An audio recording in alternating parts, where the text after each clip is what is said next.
And we know that people are at their best, that is, they seem to be happiest and most energetic, when they're striving toward the fulfillment of what seems to them to be good and worthy ideas. Isn't that true?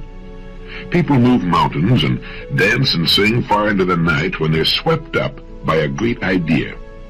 There's something about the human creature that makes him godlike when he's moved by a great idea, and apathetic, bored, and depressed when he's not. Wherever you find boredom, you'll find the absence of a good idea, in a child or an adult. People are depressed and bored when they know deep down in the very fibers of their being that the life they're living is not what it could be, not what it ought to be. We suffer from an all-pervading feeling of guilt when we're living below our true capacities in our work and in our play. And it's beginning to dawn upon the people everywhere that we've been chasing a mistaken concept of what success is all about. We've confused means with ends. We'll find success, each of us in his own way, when we find ourselves, and when we do, all things that we want and need will be added to our lives. The journey of self-discovery, the journey into meaning, is the most exciting on earth and the most rewarding.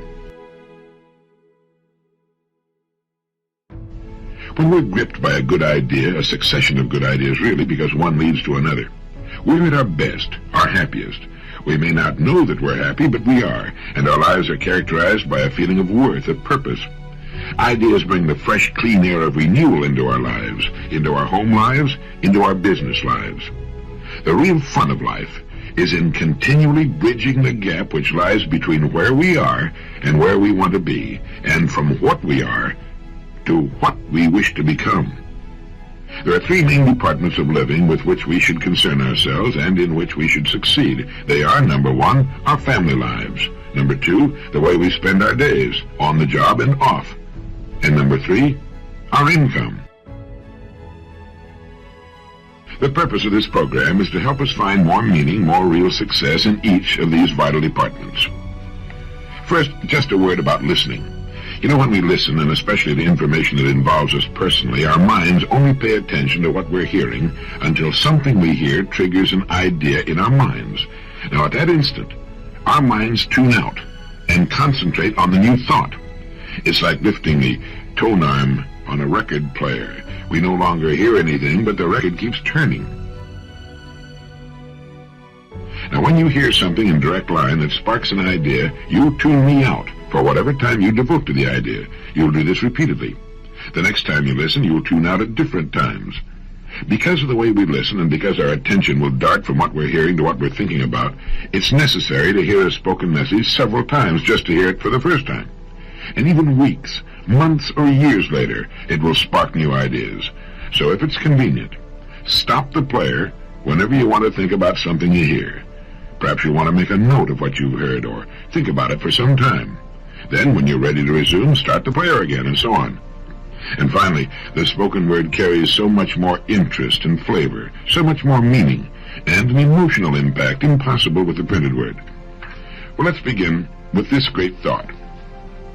It has appeared in many forms in man's literature, but I believe it was Emerson who put it best.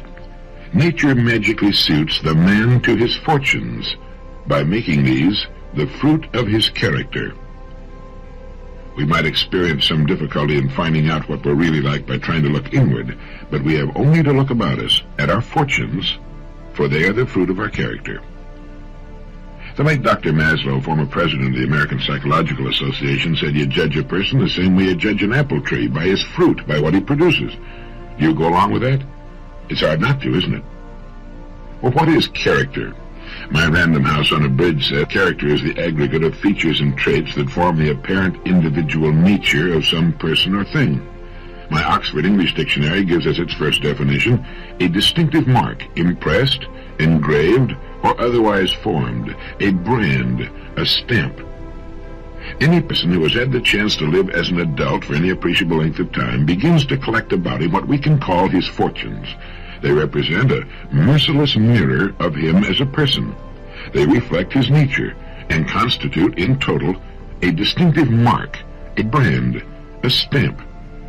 Just as you can tell the name of a fruit tree by examining its fruit, you can tell a great deal about a person in the same way. and we can tell a great deal about ourselves. We surround ourselves in an environment, in circumstances, as Professor Jose Ortega y Gasset used the word, which reflect us, and which include our true beliefs. No matter how loudly we talk about what we believe in, our circumstances reflect our true beliefs. They show to others what is important to us. They reflect our degree of maturity at any given stage of our lives. You see, our fortunes are simply the sum total of what we want and believe we are qualified to receive at any given stage of our lives. For our fortunes should change. They should not just accumulate as we get older, they should change in quality. Change to reflect the changing person. If they do not change, it is an indication that we are not changing. If they do not grow in quality, it's an indication that we are not growing and maturing as persons. Our fortunes are the fruit of our character, and our character changes. Someone once said to Dr. Robert Hutchins when he was Chancellor of the University of Chicago with regard to adult education, that you can't teach old dogs new tricks. To which Dr. Hutchins replied, "Human beings are not dogs, and education is not a bag of tricks." We can grow through knowledge with good ideas, and as we grow, our worlds will change to reflect our growth. We outgrow our old selves and shake them off like stiff cocoons, no longer big enough to contain us, and that's as it should be. That's the way a person, a family, an organization of any kind should grow. We might say that a person, or an organization, will grow in proportion to two main conditions. The first concerns his degree of receptivity. Are his windows open to the fresh breeze of renewal in the form of new ideas and creative thinking? Many persons, you know, in organizations are closed systems. They've got their windows closed and locked, apparently in the belief that they're already the repository of all useful information. We can all name such persons and such organizations, some quite large, but shrinking.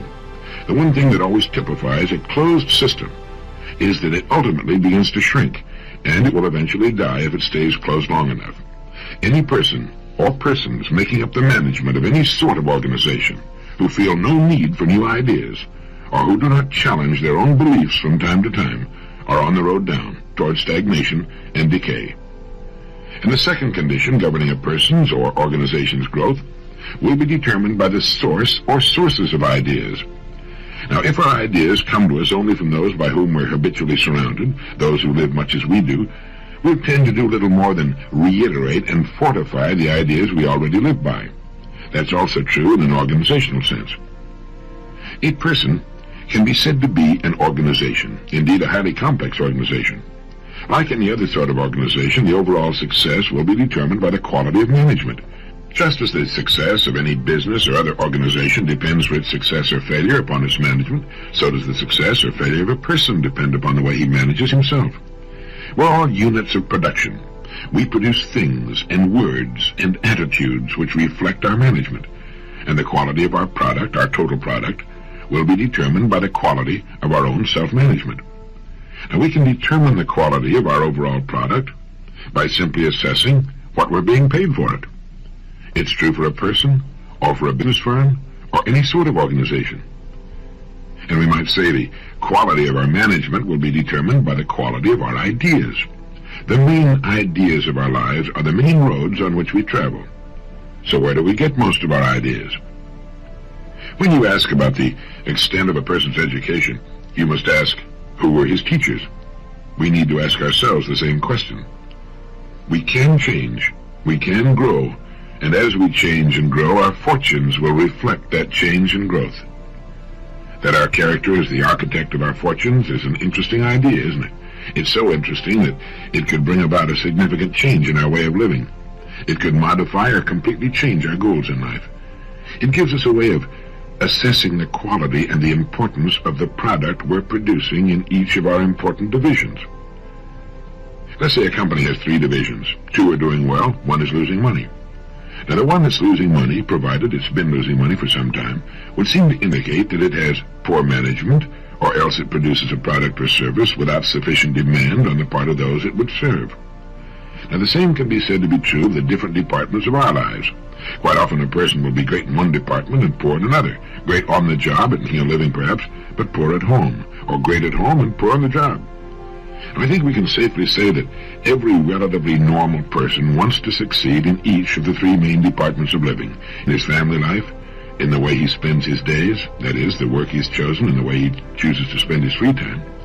It's surprising, how many people tend to forget that they chose their work of their own free will, just as they chose their spouses of their own free will, and the main direction of their lives of their own free will. And we all want to succeed in the income department. That is, we want an income sufficient to fulfill our wants, not just our needs, but our wants as well. Now, we control our rewards in each of these departments. If we've been adults for any real length of time, and if we've achieved any real maturity, we must admit to ourselves that our rewards in each department are commensurate with our management, with our success in interacting with those upon whom our success depends. Now, that's an idea we will accept or reject, depending upon whether our windows are open or closed. I mentioned earlier that we often confuse means with ends. For example, an automobile is a means to an end. It's a means of getting from point A to point B. Money is a means to an end. It's the means to the kind of life we want to live. It represents financial security now and in our later years. It represents good health, education, travel, a good home, and so forth. Now, in our society, these means to ends and others have often been confused with ends. The automobile, or money in itself, has become an object of veneration, not for what it will do for us to make life more convenient and more pleasurable, but rather for what it is in itself. We tend to worship objects in our society. And finally, we find ourselves in possession of all the objects we ever wanted, and we stand in the middle of them and look at them and come to the realization that they're not enough, not nearly enough. A human being needs more, much more than a pile of objects, important as some of them are. And that's one of the reasons we find so much depression, so much boredom and apathy about us. People have what they wanted. Why aren't they happy? Could it be that they've not moved on to other, larger and more worthwhile goals? I think so. George Bernard Shaw said that it is the first duty of every man not to be poor. And I agree with that. Poverty has never brought happiness. We see it staring from the hunger-ravaged faces of the world's underprivileged. We see it in our ghettos. But there are two kinds of income: psychic and tangible. The psychic income is the income of the mind and feelings, the kind we get when we look at our loved ones or when we've done a good job. Psychic income is the income the firemen get roaring through town with the sirens screaming. It's the income a police officer knows when he straps on his revolver and assumes the authority of his uniform. There's psychic income that comes with a promotion, with the executive suite.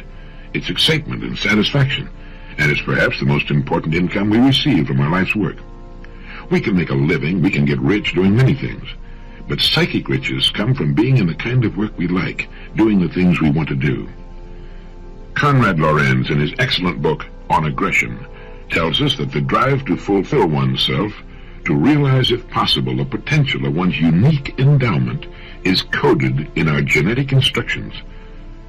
And it's going contrary to our genetic instructions that causes us anxiety, guilt. We seem to know that there's a way to live that's better than the one we're settling for. Now, family, school, society all work to fit us into established pigeonholes, and for some it's fine. For others, the shoe doesn't fit. It hurts. It rubs and chafes and can become agonizingly painful. No psychic income there. So those must seek it off the job in hobbies and avocations, or change the job. But we need to get it somewhere. Psychic income is an important part of our income picture. As to financial income, it should meet our requirements. What those requirements are is a matter of individual taste. Our income should be sufficient for us to live in the style we most enjoy, have the things we think are important, do the things we want to do, see the places we want to see, and perhaps help others who didn't manage or couldn't manage to work it out for themselves.